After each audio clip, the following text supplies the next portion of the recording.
there's been a pandemic, there's been Brexit, there's been so much going on, but climate change has never ever quite left our collective consciousness. Ingmar Rentzhog is the CEO and founder of We Don't Have Time, and we don't have time to wait. We can't put other things, in the forefront and let climate change just slip into the background. He's a climate change expert. Let's speak to him. Ingmar, good afternoon and happy New Year to you, sir. Thank you. Wish you the same. Now, there is the problem this year, obviously, is that the world has had a whole massive crisis with the pandemic. In this country, we've had so much going on with the final Brexit negotiations, but climate change just carries on, doesn't it? It doesn't take a year off because there are other things happening, does it? No, unfortunately, it doesn't care about what we do as long as we don't do climate action and try to actually to help the climate. And this year, because of the corona situation, we have seen a lot of reduction from emission from the whole world, and that is very, very good for the climate. But unfortunately, the carbon dioxide level in the atmosphere increased as much as it did last year, and that's because we're cutting down trees. That's because the forest is burning, and nature itself is actually a big emitter. Well, those incredible scenes that we saw from the Australian bushfires, and we're used to forest fires happening as it's a seasonal thing, but those were just cataclysmic. You could tell that it was something almost biblical about them. They were so horrific. So the damage that they cause, I mean, how severe is it? And it's not a case of, oh well, if we plant some more trees, we can set it right, is it? I think we need to do that, and I also think that we need to preserve the forest and the nature that we already have and save it.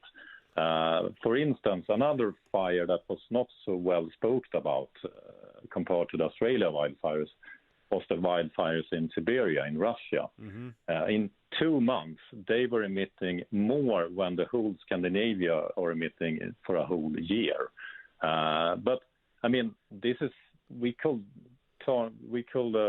fight those fires. We could preserve the forest, and we could do action and actually help the nature not to burn up. And I think we need to not just cut the emissions, we also need to protect the nature.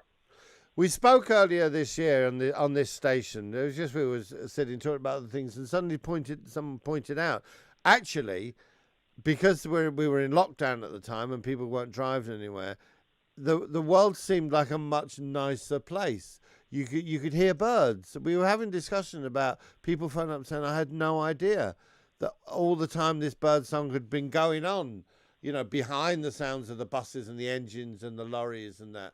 And suddenly you could hear it.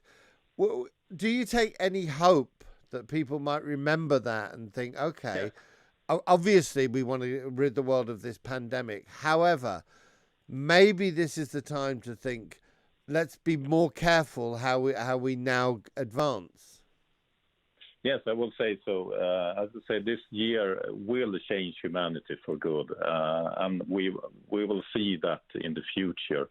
I think we are going to look back at the year that has passed. That was the year that actually was the turning point. But it starts slow, but we're going to see more rapid change. And I think the reason for that is that people have the time to think and get out of their day-to-day business and actually see what is important in life.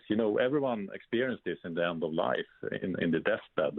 They always reflect about what they should have been doing more, spend time to family and relatives, etc. Not so much focus on the money. And I think this year have made that to all human on this planet in one way or another, and that will have huge consequences. And it gives me a lot of confidence that we will make it, but it will be a really, really tough job that we need to do now. Okay, what are the highlights? What are the main things now?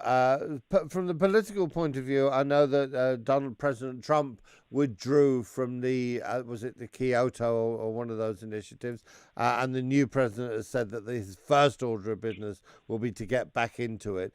What are the main things that we need to be doing in the next 12 months? We need to have the climate action happen right now, not 10 years in the future or 30 years in the future. We need to have the climate action happening now, and I think the best and most fastest way to do it is actually to make it very, very expensive to pollute and also make it profitable to do the right thing. It should be more profitable to save nature than cutting it down and destroy it. And I think where I'm putting my hope is that we have so many leaders that could do this, and many of them are actually starting everything from investors, how to invest your money, companies, countries, etc., etc. So hopefully we're going to see like a catch-up effect where we see the action starting and people doing more and more. But I think that it will need a lot of help of all people that want us to happen, because it will not happen by itself fast enough. You see, the organization, we don't have time. That's sort of the scary bit of it. Is that, well, we do need time. I mean, for instance, the government in this country has announced that they're going to have all electric cars. You won't be able to drive a petrol or a diesel car or anything in this country. But that's going to take, realistically, you have to allow sort of 15 years for that to happen, because there aren't enough electric cars to do it, and there aren't enough electric charging points. I mean, what we don't have time is all about is that we don't have time to wait. We need the action start, not tomorrow. It needs to start today. And it is possible. We have all the solutions out there to act on the climate crisis. But what the pandemic has shown us is that it's not enough to not do things. We must start doing the right things. Okay. But we can't save the climate by don't doing things. We can, however, save the climate by doing the right things. And we have the solutions. I mean, many people take the car today. They can take the bus, they can take the bicycle, etc. Not all, of course, but much more people can do that. And Corona have shown that we can change fast if we are forced to do it. And as you said in the beginning, the climate crisis is not waiting. Every day we wait to act on it will be much more expensive to act on it in the future. So now is actually the best day to act on it. Tomorrow it will be so much more difficult. Sure. And so the lobby is now hugely powerful. And quite rightly, it's got itself into that position. So will that be your message? Will you be saying to world leaders, think about what you did? Think about how quickly you did it. Think about how you managed to get a vaccine which should take 15 to 20 years. You managed to do it in 12 months, because that is the level of expertise and energy and dynamism you will need to inject into your climate change issues. Yeah, exactly. So we know that we can do it. Let's do it. But one thing we need that we have learned at most of this pandemic situation is that we can't forget to inform the public. We need media tell the story about that we have a crisis and that we have the solutions. Because if we don't do that, the public will never accept the changes, and our leaders will never dare to do the changes. So we need to have the information. We need to inform the public about the climate crisis, because so many people are not aware about how severe this crisis actually is. Ingmar, thank you so much. It's a lovely talking to you. And I think the man's absolutely right there. What we need is a clear message. That's one thing we've learned from this pandemic, is that it's no good just going on Twitter. It's no good going on social media. You need people talking to you in such a way that you can feel their veracity. You know they're telling you the truth. They know you know they haven't got an agenda. So the climate change does, it needs those leaders to come forward. You're listening to Bob Mills on Talk Radio. Talk